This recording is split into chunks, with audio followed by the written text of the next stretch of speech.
Boa tarde, Conchi. Hola, boa tarde. Moitísimas grazas por estar aquí, por acompañarnos e facernos saber un pouco cal é a túa experiencia e a túa relación ese programa universitario de maiores que temos desde hai tempo. E o primeiro que quero que nos contes é un pouco pois cal é a túa experiencia na universidade, non? Na universidade pois temos, ademais da docencia, pois temos moitos espazos nos que convivides pois moitas veces con xente con xeracións máis xoves, con distintas xeracións, non? Porque incluso dentro do voso colectivo pois tamén hai unha variedade, sodes de ámbitos moi diferentes, xente que tamén pasou pola universidade, xente que non pasou pola universidade. Entón, que nos contes primeiro un pouco esa integración e esa experiencia que tedes na vida universitaria. Vale. Bueno, grazas a vos por invitarnos, porque eu veño en representación da ASAEX, a Asociación de Alumnado e Exalumnado Maior, os seniors. E, bueno, contestando a pregunta, personalmente, sigo aquí despois de 10 anos porque me sinto cómoda, me gusta estar cos compañeiros e as compañeiras que hai no programa, que veñen, como dicías, de ámbitos ben distintos e con idades tal que enriquecen moitísimo. Contamos cun profesorado excelente, a nos gustanos moito. E, bueno, quizás a integración nas materias que fixen eu do integrado considero que estuvo bastante ben, pero bueno, se podían facer desde a universidade o mellor facilitar máis non puntos de encontro, sino situacións de encontro de traballos en común máis co alumnado novo. O sea, facer máis actividades, non? Tipo actividades culturais ou actividades de lecer que tamén poidades vervos integrados nese, prácticas. E dentro das aulas, o mellor, tamén os traballos talleres, máis, sí, e os obradoiros máis interxeracionais, quizás. Esa sería unha excelente idea, porque sobre todo que permitiría un pouco pois esa convivencia, non? Das distintas xeracións das que falábamos antes e que sería enriquecedora para ambas partes, non? Para eles e para vos tamén. Sí. Falando desa interacción entre distintas edades, o que falaramos un día da cátedra de idadismo, poñela en marcha e ver que se podería facer, porque non nos consideramos especialmente afectados polo idadismo como únicos, consideramos que hai idadismo a todas as idades. Os pequenos son invisibles, se lles cuela todo o mundo nas colas, nada.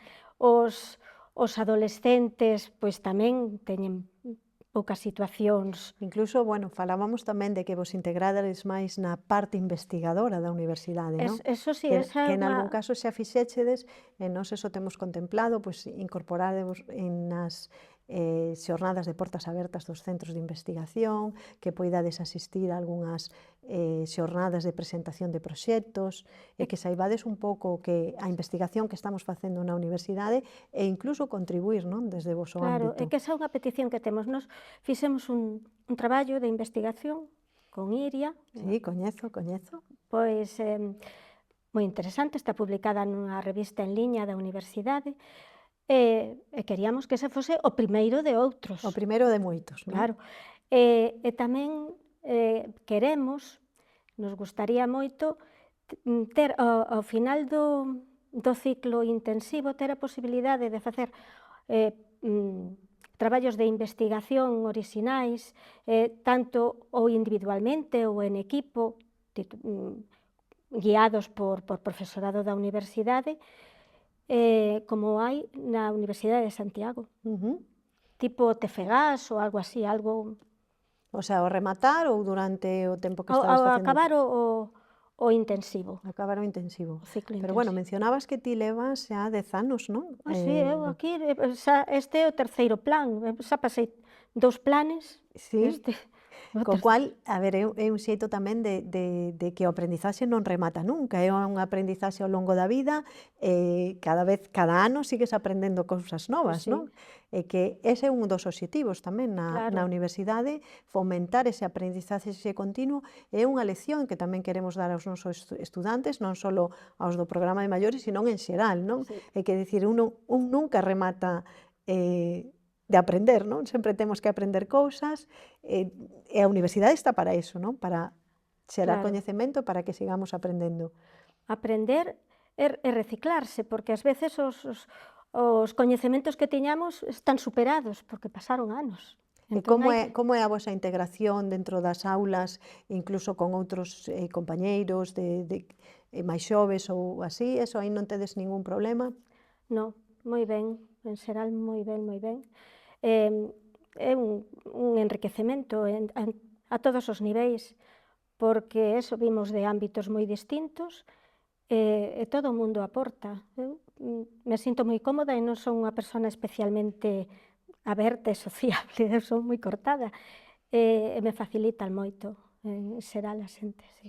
Bueno, algunha das peticións que fixechedes estes días tamén era que en algún dos colectivos que nos reunimos dos tres campus, pois nos pedían un pouco que o programa universitario maior estuvera máis entidade e que poidera ser un centro, non? Un centro independente e que poida ter casi como a súa propia vida, como calquer outro centro da universidade, non? Nós apostamos por iso e vamos a intentar construir ese centro para darlle máis forza e máis visibilidade ao noso programa de maiores, porque verdadeiramente nos importa moito enriquecelo, creemos que tamén hai que mellorar o que decíamos un pouco da investigación e incluso tamén a mobilidade, non? Sí, Queredes facer prácticas Erasmus, non? Queredes facer Erasmus. sí, xa levamos anos, eu desde que entrei viña coa idea do Erasmus Plus ese. Agora o mellor xa non me interesa tanto por circunstancias, pero sí que queremos. E tamén intercambios que hai universidades que os están facendo. A Universidade de Granada concretamente fai intercambios hai moitísimos anos con o Porto, me parece. Hai outras universidades que tamén. Entón, intercambios non só cos outros campus da UVigo, que estaría ben ir ás clases de alí, ou que esa é outra cosa que sí que nos interesaría moito, Sí. completar os 9 créditos con materias de Vigo ou de Ourense cando as de aquí as teñamos rematadas. Sí, eso temos contemplado no programa, porque tamén foi unha das vosas Sí. peticións. Sí, porque hasta ahora era imposible. Esas son cousas fáciles de facer. O dos Erasmus, a ver, tamén temos a ventaxa de que o que decías, o Porto, non? Temos Portugal aí al lado, formamos parte desa Eurorrexión, e, bueno, para nós é fácil tamén implementalo, porque incluso o Politécnico de Oporto, por exemplo, forma parte dunha das alianzas que temos, de alianzas europeas, e temos xa un pouco as conexións establecidas, co cual pois, se podía axilizar ese tipo de movimentos e ese tipo de desplazamentos, non? Entón, pois, vamos a intentar que sexa unha realidade. Despois, eu personalmente, atendendo ao primeiro punto do programa que había anterior, Sí, que era como a lingua vehicular na universidade, o sí. galego, eu comentara que desde que entrei vai en declive. Sí, tes razón. Entón non sei como argallar xeitos de protexelo ou de procurar fomentalo. de fomentalo como patrimonio Sí. único. Sí, Igual que o patrimonio da biodiversidade, que tamén me interesa moitísimo, con respecto, eu cada vez que sempre veño andando, e me fixo moito no que hai. E só vexo plantas invasoras últimamente, está todo tapizado do mismo. Entón, tendo unha escola de forestais, pois me parecía que o mellor se podía fomentar desde aí, polo menos distinguilas, distinguilas para non expandilas. O sea, facer un curso de recoñecemento de malas ervas ou algo así, non? Bueno, con respecto ao galego, ti sabes que nós temos a área de normalización lingüística, non? Sí. E fixemos unha aposta polo galego, temos algunhas titulacións que se implantan en galego, intentamos favorecer que o profesorado dé as clases en galego e incluso lle contamos un pouquiño máis as horas cando se dan en galego.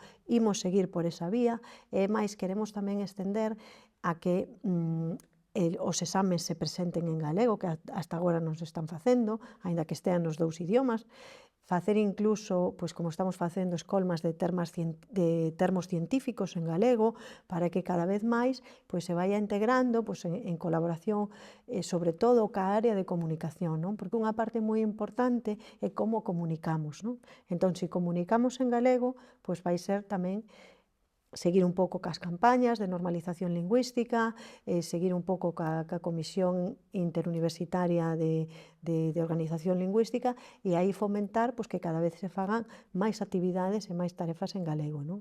Entón, temos moi claro que a lingua vehicular que é o noso patrimonio, que debemos protexela e que debemos mantela. E, efectivamente, como diste, pois estáse perdendo, non? Moitas veces pois chegas á universidade e dis bos días e te dicen buenos días, non? E entón eso é un reflexo do que está ocurrindo na sociedade, non? Sí, é unha pena, porque detrás dunha lingua vai unha cultura completa. Exactamente, é unha mágoa e nós temos que ser exemplo. E seguro que o voso colectivo, todo o colectivo do Programa Universitario de Maiores tamén podedes axudarnos, non? Como parte da institución, de feito, bueno, pois unha das cousas que pedíades era que modificáramos o plan de estudos e que unha das materias fose o galego como obligatoria. Entón, eso tamén ímolo facer, porque eso xa fomenta que de algún xeito pois tamén xa todo o mundo que veña, que sabe que ten o galego como obligatorio e que é unha maneira tamén de implementalo e de fomentalo, non? Sí, é que aparte hai compañeiras e compañeiros que o mellor falan en galego porque teñen un galego de seu, de sempre, pero á hora de presentar traballos ou de escribilos se sinten incómodos ou inseguras porque no seu plan de estudios non estivo. Non estuvo Porque, galego. claro, a xente nova sí que desde hai moitos anos, non? Están todos escolarizados ou polo Pero non menos se nota estudiando. moito, que a xente nova, efectivamente, no bacharelato ten galego, pero despois non aplica. Teñen galego desde a primaria. Sí. Ou desde infantil. Teñen galego todo o seu tempo de estudios. Pero a xente da miña generación non estudiamos galego. Eu aprendino de maior, claro. Non tivemos eso. Pois temos que loitar por preservar o noso Claro. idioma e ese, ademais, é un dos obxectivos clave que nos levamos no programa, sobre todo porque, bueno, como temos tamén algunhas campañas que estamos facendo agora, non? O que se chama o galego de tranquis, que é un pouco decir, bueno, ti fala, Claro. aínda que non fales ben, que o peor galego é o que non se fala, non? Exactamente, Eso temos claro. moi claro. Aplicar a mesma técnica que usamos cos idiomas estranxeiros, que chapurreando fatal, todo o mundo se lanza. Efectivamente, tes toda a razón, Conchi. O sea que... Pois nada, eu creo que entre todos pois, loitaremos porque eso siga así e que consigamos un pouco pois, fomentar. Que saibades que para nós o programa de maiores é algo fundamental porque formades parte da vida universitaria, formades parte da nosa comunidade e polo tanto pois queremos ser agarimosos convosco e escoitamos as vosas propostas e as vosas necesidades e eu espero que nun futuro consigamos mellorar moitísimo o programa e que sigades tendo interese por aprender neses longos anos ao longo da vida e bueno, que continuemos aí nesa senda. Unha última cousa que me O estou que acordando. queres. Non somos claustrables. Non sodes claustrables, o sea, non poidedes presentar agora unhas propostas. Eso temos que esperar a que se aproben os novos estatutos. Eu creo que nos novos estatutos sí que está. Sabes que tuvemos a modificación da LOSU, que eso nos levou obrigatoriamente a cambiar os estatutos e estamos nese proceso. É dicir, houve un montón de xuntanzas que estaban orientadas para modificar esos estatutos, aún non se rematou e creo que nesa fase sí que estades contemplados como o sea, xa con unha representación como o resto dos estudantes. Claro. Entón, bueno, son pequenas batallas Sí, que se van claro, pouquiño a conseguindo pouco a pero pouco, porque de feito, pois nas primeiras eleccións do 18 tampouco puidechedes votar, non? non sei, eu votei nas últimas, Nas do 22, sí. claro. Sí, sería cando votamos, Pois cando... para a seguinte vez xa estaredes no claustro e xa teredes, eu espero que nos primeiros meses de novo goberno, pois xa teñamos uns estatutos onde aparezan reflexados a vosa presencia, porque para nós, sen dúbida, é importante. Estupendo. Pois moitísimas grazas por estar aquí connosco. Moitas gracias a ti.